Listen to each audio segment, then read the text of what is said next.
El presente trabajo tiene la finalidad de presentar un resumen acerca de la problemática del conflicto a nivel de las organizaciones. La importancia de su tratamiento está condicionada en buena medida por las consecuencias negativas que este fenómeno posee para el logro de la efectividad organizacional y para tal motivo se presentan diversas concepciones del mismo.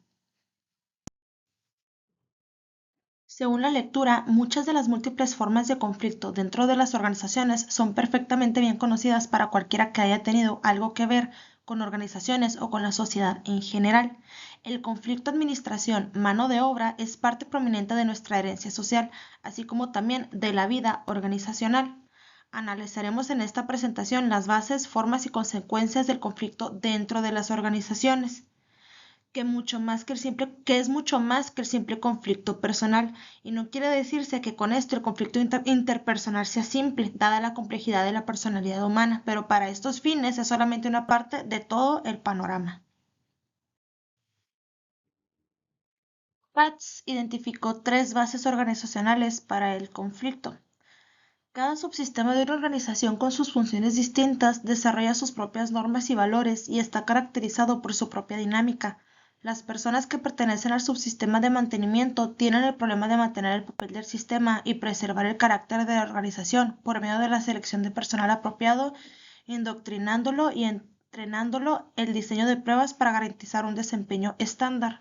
Estas personas dirigen su cara hacia dentro de la organización y se preocupan por mantener el status quo.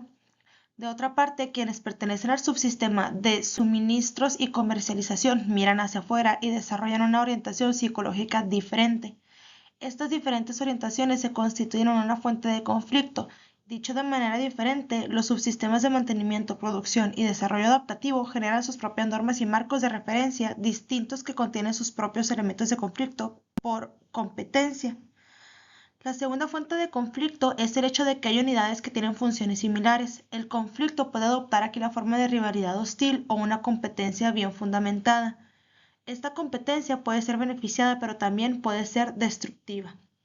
Y la forma final de conflicto de Katz basada en organizacionalmente es un conflicto jerárquico que nace de las batallas entre grupos de interés para las gratificaciones organizacionales de estatus, prestigio y dinero, siendo así que es común que haya completa satisfacción con la estructura de gratificaciones y debido a que los subgrupos crean sus propias normas y sistemas de comunicación, es normal que el personal de niveles más bajos trate de mejorar su situación uniendo fuerzas con grupo de interés y dirigiéndolas contra los miembros más privilegiados de la organización. Building nos presenta un marco de referencia para una visión global de las situaciones de conflicto y sugiere que en el proceso hay cuatro componentes. En el primero son las partes involucradas. El conflicto debe comprender al menos dos partes, individuos, grupos y organizaciones, y en consecuencia puede haber hipotéticamente 9 clases de conflictos, persona a persona, persona a grupo, etc. Building sugiere que en estas relaciones se tiene tendencia a la simetría en el sentido de que el conflicto persona o grupo u organización tiende a moverse hacia el conflicto de organización a organización. Lo dicho se basa en la diferencia de poder que muy posiblemente existan entre estos diferentes niveles de organización. En el siguiente componente se identifica como el campo de conflicto, definido como todo el conjunto de posibles estados relevantes del sistema social, o sea, cualquier estado del sistema social que alguna de las partes en conflicto considere relevante es, naturalmente, un estado relevante. Building sugiere que aquí a las condiciones alternativas hacia las cuales puede moverse un conflicto. Si las partes en conflicto tienen entre sí una relación particular de poder en la cual una de ellas tiene más poder que la otra, el campo de conflicto involucra una continuación del presente estado más todas las condiciones alternativas. En el tercer componente es la dinámica de la situación de conflicto, es decir, que cada parte en un conflicto ajustará su propia posición aunque ella siente que es congruente con la de su oponente. Si una de las partes se vuelve más militante, muy probablemente que la otra hará lo mismo. Esto supone naturalmente que el poder que las dos partes tienen a su disposición es al menos moderadamente comparable.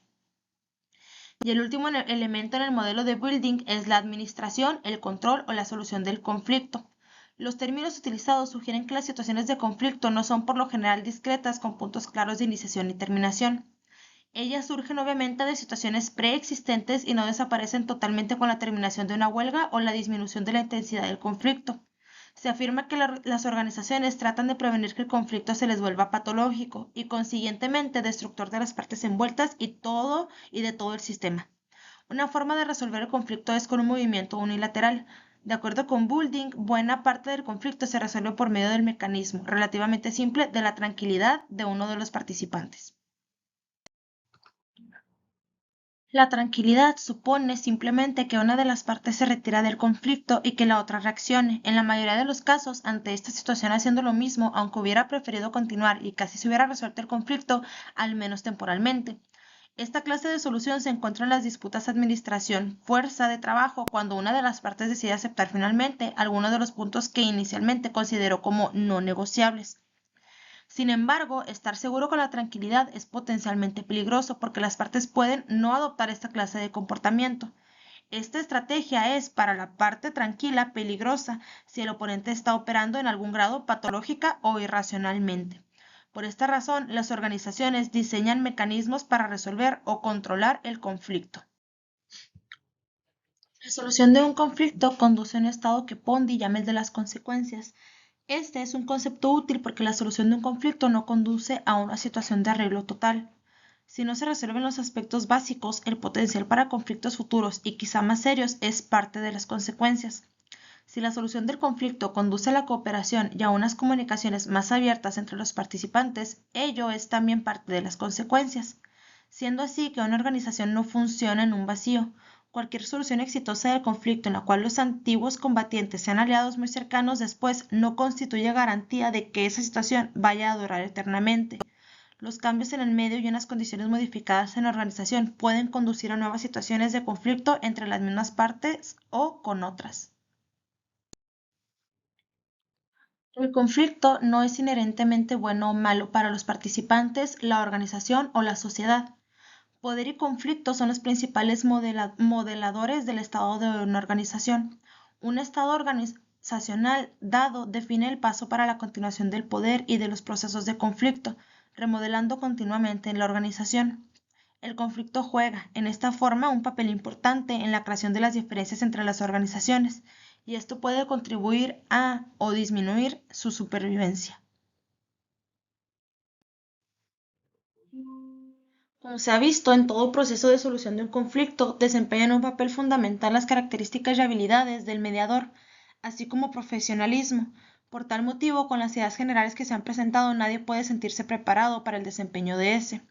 Se requiere que las personas que habrán de dedicarse a la cabeza de una compañía otorguen en lo absoluto atención y tiempo necesarios para el tratamiento de estas cuestiones.